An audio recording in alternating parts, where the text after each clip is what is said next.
This report will be on the Cuban Missile Crisis of 1962, embarking from the military presence of the Soviet Union within Cuba. The Cuban Missile Crisis is said to be the closest America and the Soviet Union had gotten to nuclear war. The Cold War, starting 15 years earlier, after World War II, had tensions high between these two global powers for quite a long time, both which reaching to be the most influential country in the world. This crisis almost pushed to a full-scale nuclear war. The Cuban Missile Crisis begins after an economic struggle between America and Cuba after the Cuban Revolution. The Cuban Revolution involved the struggle for Cuba independence under the control of the United States. Even though Cuba gained independence from direct military administration of the United States in 1902, the strong presence and control of America remained. The government in Cuba was supported by America as a benefit for its many natural resources.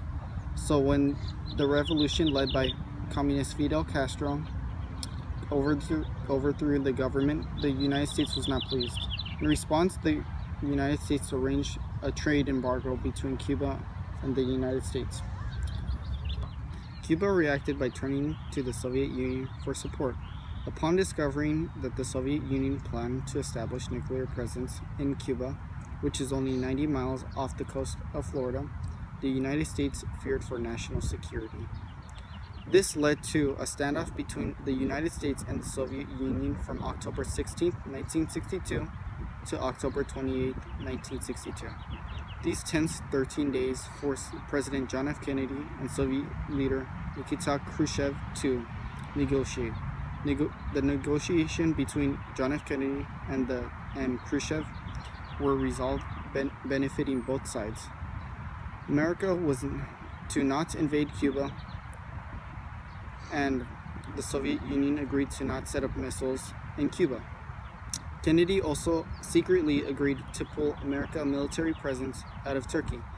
Fidel Castro was frustrated with the Soviets' decision as he felt they abandoned the Cuban Revolution.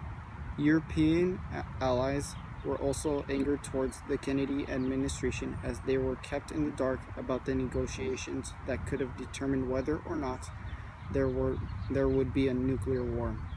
At the end, the Cuban Missile Crisis nuclear war was avoided, and Cuba, now independent of the United States, Cuba went on to be controlled by the communist leader Fidel Castro until 2008.